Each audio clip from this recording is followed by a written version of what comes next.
Good evening दोस्तों। चश्मा हटाने वाले, नज़र को साफ करने वाला आई ड्रॉप, आइए जानते हैं इसका सच। तो उससे पहले हम ये जान लें कि आई का मैकेनिज्म कैसा है। जो आपकी आंखों में लाइट की किरणें हैं वो आपके प्यूपिल से, यानी कि जो काली पुतली में एक छेद होता है वहां से गुजर के आपके पर्दे पे गिरती है, एक इमेज बनाती है। उस इमेज को प्रोसेस करके ऑप्टिक नर्व के द्वारा आपके ब्रेन तक पहुंचाया जाता है। अब जो ये ड्रॉप है, it is nothing but pilocarpine 1.25%। ये ड्रॉप आपके प्यूपिल को, इस छेद को, जो आपकी काली पुतली में एक राउंड सा छेद होता है, उसको और सकरा कर देती है, ताकि जो लाइट रेज हैं वो सिर्फ आपके एक सिंगल बीम में डायरेक्ट आपके पर्दे पे गिरे। अब ये ड्रॉप कई वर्षों से हम 2% कॉन्सेंट्रेशन में यूज कर रहे हैं, specially in cases of glaucoma. लेकिन अब इसका कॉन्सेंट्रेशन रिड्यूस करके इसको मार्केट किया जा रहा है फॉर अदर पर्पसेस, जैसे जिनको पढ़ने में दिक्कत हो रही है, जिनको नियर विजन में, रीडिंग में दिक्कत हो रही है, 40 के बाद सभी को होती है। और इन केसेस में रेकमेंड किया जा रहा है कि मॉर्निंग में एक ड्रॉप डाल लीजिए और दिन भर आप बिना चश्मे के भी रीडिंग वर्क, आपका पढ़ने का काम, बारीक काम कर सकते हैं। ठीक है, लेकिन इसके साथ हमें जानना है कि इसके अलावा और क्या क्या इसके साइड इफेक्ट्स होते हैं।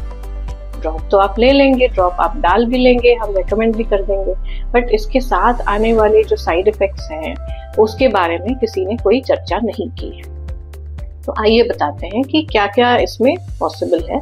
सबसे पहले तो इस ड्रॉप को रात को आपने नहीं डालना है, केवल दिन में सुबह आपने एक बार डालना है और कंटिन्यूस नहीं डालना है। तो जब भी आपको ऐसे लगे कि बहुत ज़्यादा ज़रूरत है और आप चश्मा किसी वजह से नहीं पहनना चाहते, तब आप डाल सकते हैं। लेकिन इसके साथ you can experience headache, you can have difficulty in night vision, क्योंकि ये आपकी पुतली को सकरा कर देता है।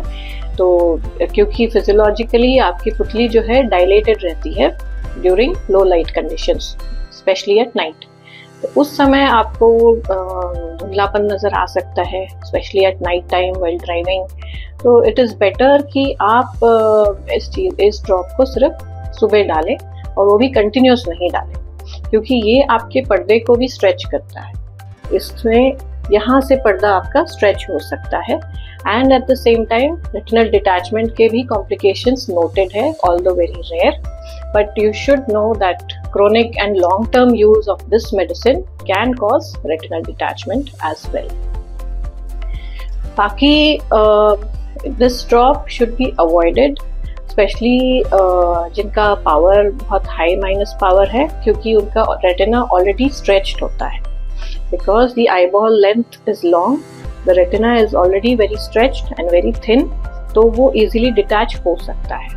So it should be avoided in people who have high minus powers. उसके अलावा यदि आप कभी कभार यूज़ करना चाहते हैं ये ड्रॉप, तो मॉर्निंग में एक ड्रॉप डाल सकते हैं।